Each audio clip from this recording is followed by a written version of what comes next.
Hi there folks, welcome back. Today we're taking a look at RALogicEditor, an advanced tool designed to speed up compiling your logic, similar to what you'd do in RATools or Crunchivos, but with a cleaner interface and, in some cases, even more flexibility. If you're used to scripting things like multiple alt groups in RATools, you'll feel right at home here, just with a smoother workflow. We'll go over that, plus several helpful features throughout this video. Let's start by loading your logic into RALogicEditor. Simply go to File, then Open, and choose the game you want. When you open a file, the tool will automatically load all related files based on the game ID. For example, opening the main JSON will also load the notes in the user file. If the tool detects changes in the user file, such as modified asset IDs, it will prioritize those. Otherwise, it falls back to the server version or the JSON file. Once everything is loaded, you'll see a layout that's familiar and easy to pick up. On the left, you have the asset picker panel. In the middle, the editor, and on the right, your code notes. Let's quickly go over the asset picker panel. It's very straightforward. You can switch between achievements and leaderboards, then choose between core and unofficial versions. You can also view your own modifications using the drop-down options. Now regarding local one, it lets you isolate what you've modified compared to the server version, while new shows assets you've created which are saved in the user data file. You'll also notice that whenever you modify an asset, it turns orange. This makes it easy to quickly identify changes compared to the original server data. Now let's move on to the fun part, the editor itself. Like the RA integration toolkit, you can enable show decimal, but here you also get features like show aliases and collapse chains. Not only that, but you can freely move collapse chains however you want. For example, if you want to move an add address chain block, just click and drag to select, then right click to move it up or down, or use hotkeys for faster control. If you make a mistake, no problem. You can undo changes anytime from the edit menu or via hotkeys, a feature I personally test far more often than I'd like to admit. You can also duplicate, copy, and paste blocks very easily. Just select the block you want, click the row where you want it placed, and paste it directly. Another major workflow improvement is how quickly you can set flags, types, and sizes for multiple conditions, especially when collapse chains is enabled.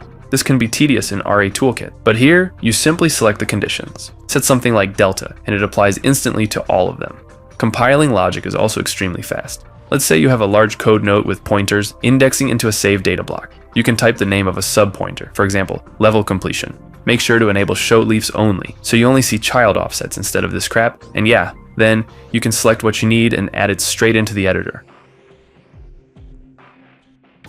The tool builds everything based on the top header of the full note, so it's important that your pointer headers are formatted correctly. The tool is smart, but it's not quite a mind reader yet. For instance, if you're using a 32-bit big endian pointer, the tool recognizes it as something like a Wii or GameCube pointer and automatically applies the proper masking, as you can see here.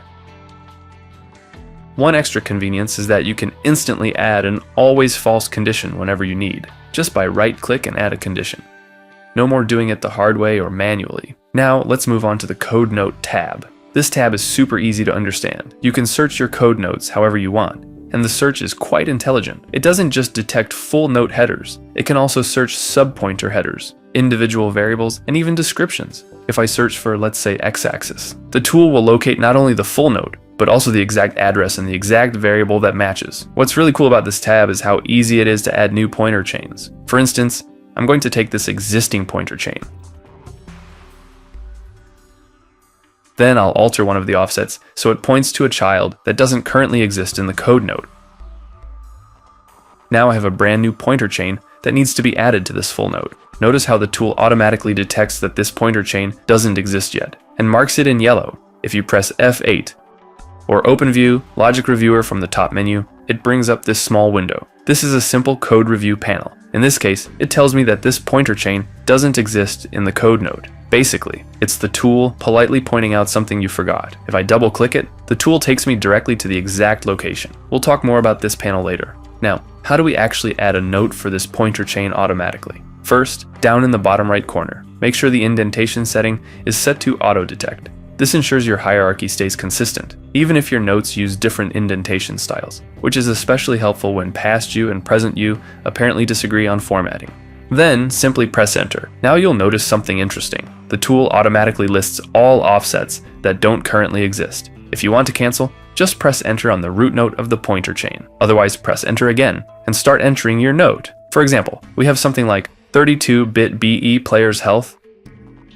Once you're done, simply click Save. And just like that, not only is the note created, but the hierarchy is fixed automatically as well. Now we just need to reload the note to clear that yellow warning. Clicking reload makes it disappear instantly. But that's not all. You can also quickly access any subpointer note by simply selecting a child pointer chain and pressing enter. From there, you can modify it however you want. And if you ever want to remove a note entirely, just right-click the note and select Intelligent Delete Note. The tool will automatically analyze your code note hierarchy and safely remove that note from the full note without breaking anything. And of course, if you ever mess something up, you can always hit the reset button to fully restore your note. Now let's move on to the essential core of this tool, the Tools menu. Starting with Create Generator. This is where things start getting really interesting, or where we start being lazy in the most productive way possible. Let me give you a real example. In Blob, the game provides 4 save slots. While analyzing memory, I found this save data block. Later I realized that this wasn't just one save file. It was actually an array of 4 save file blocks. Slot 1 is here, then directly below it are slots 2,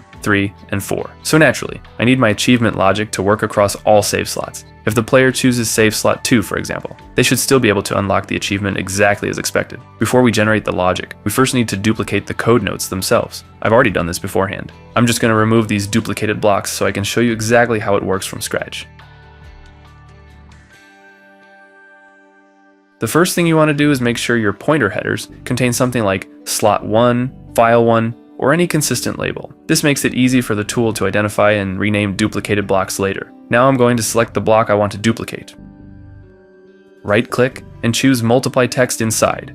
This window appears. Since the game has 4 save slots, technically I need 3 copies. So normally I'd set number of copies to 3. However, in my case, I'm only going to generate 2 copies, because otherwise the note becomes too large and may exceed the database limit. Exceeding that limit simply breaks the pointer resolution entirely. Next is stride. Stride is simply the memory distance between the start variable offset or address of save slot 1 and save slot 2. I've already figured this out, and in this case the stride is 0x318. Then we have starting number. This should be set to 2, basically telling the tool that the next duplicated block should start at slot 2.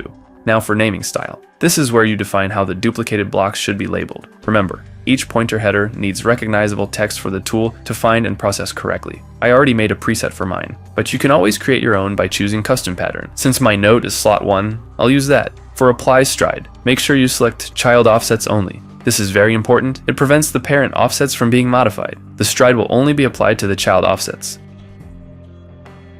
The duplicated notes are now created. Congrats. If anything looks off, or if something doesn't behave properly in the RA toolkit, just click Fix Hierarchy.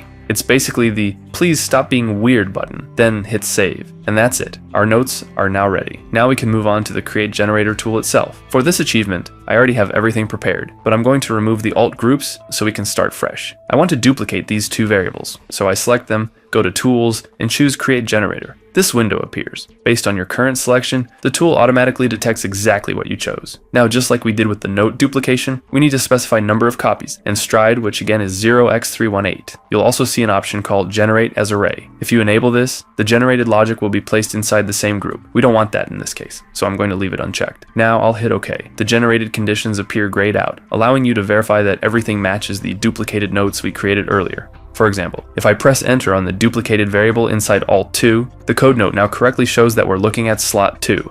Perfect. Once you're satisfied with the generated logic, simply go back to the alt group you generated from. Open Tools and click Bake. Alternatively, loading another achievement will automatically apply the changes as well. And there you have it.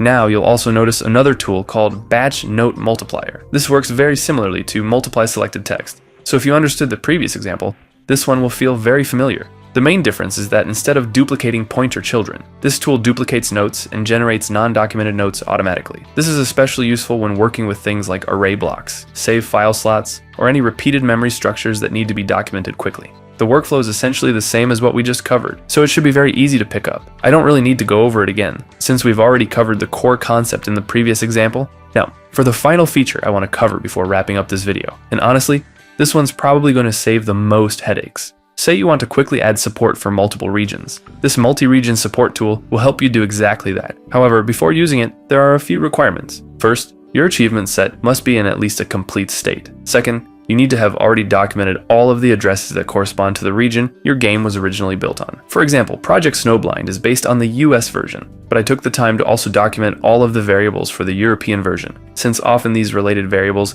are far from each other. Now, there are a few important things to keep in mind for this to work properly. In your duplicated notes, you must label your region correctly. For me, I use labels like PAL or EU, and the program will automatically detect those characters. Next, for those duplicated notes, you need to append something called refer to at the end, followed by a $sign and the address that relates back to the original US region. For example, I have this game paused code note for the PAL version, and at the end of that note, I have something like refer to a $sign, then address. This tells the tool to reference that original address for the full note information, and this will automatically get picked up by the multi-region support system. Another great thing is how this works with pointer chains. Normally, when you apply multi-region changes, you might expect missing notes for child offsets in those empty refer to notes, but RALogicEditor is smart enough to handle that automatically. For example, if you select a pointer chain, and you look at the bottom here, if you select that empty refer to note, you'll see something like virtual linked to 0 x4 c.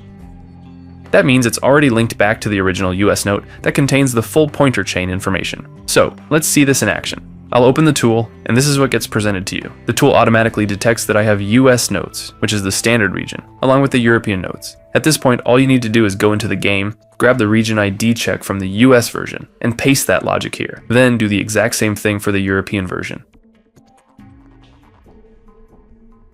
Now, what about these checkboxes here? Generate as pause locks and update rich presence. Well, if you enable generate as pause locks, this helps pause lock regions that may contain trigger flags or measured flags that could accidentally activate on other regions. So pause locks definitely help here. As for update rich presence, that simply updates your rich presence setup as well, so it supports all of the specified regions. You can also click help if you want to learn more about how this system works. I'm going to click apply and see what happens. In this case, it applies to one asset, but you can always go back, select all of the assets you want, and run it again.